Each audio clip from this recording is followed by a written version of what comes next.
TDMA అనే ఒక అసోసియేషన్ని Telangana digital media అసోసియేషన్ని ఏర్పాటు చేయడం జరిగింది. Telangana digital media association TDMA.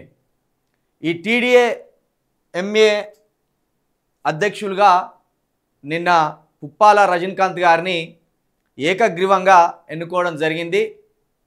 అదేవిధంగా ఈ రాష్ట్ర టీడీఎంఏ ఉపాధ్యక్షులుగా నన్ను అంటే చిలుక ప్రవీణ్ని ఎన్నుకోవడం జరిగింది.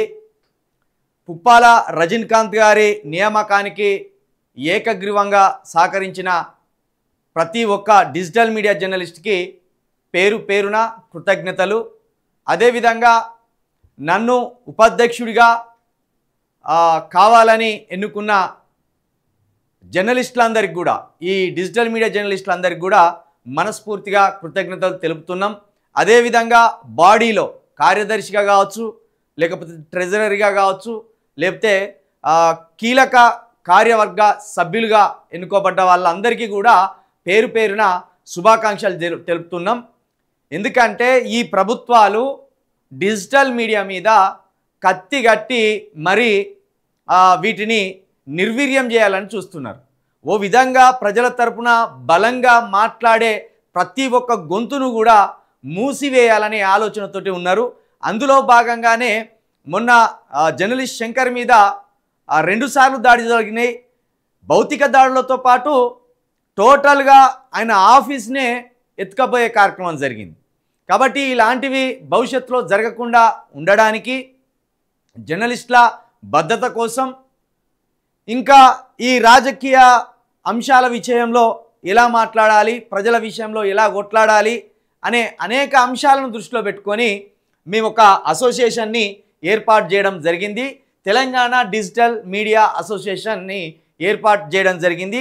ఈ అసోసియేషన్లో ఇప్పటికే 100కి పైగా సభ్యులు, అంటే ఈ ముఖ్యంగా స్టేట్ బాడీలో దగ్గర ఒక 100కు పైగా సభ్యులు ఉన్నారు.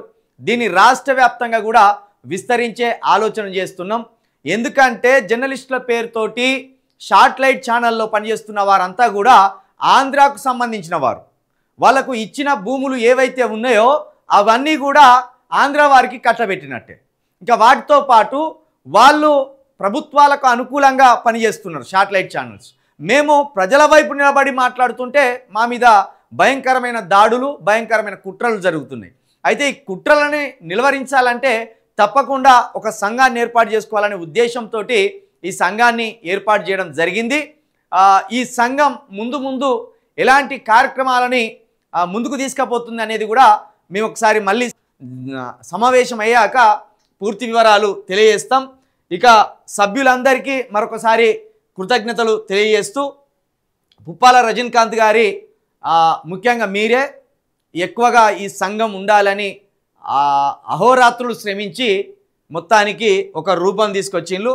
కాబట్టి మీ కష్టం కూడా ఇందులో ఉన్నది. దాంతోపాటు శ్రావ్య గారు, ఓకే టీవీ శ్రావ్య గారు కూడా బాగా కష్టపడ్డారు. ఎందుకంటే ఎక్కడికి పిలిస్తే అక్కడికి రావడం. అదేవిధంగా గిరీష్ దారమోని మిత్రుడు, తను కూడా గట్టిగా కష్టపడ్డాడు.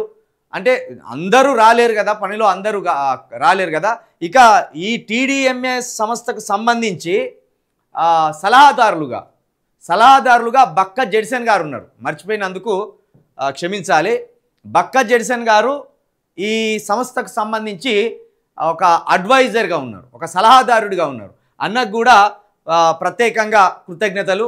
కాబట్టి సహకరించిన అందరికీ మరొకసారి కృతజ్ఞతలు.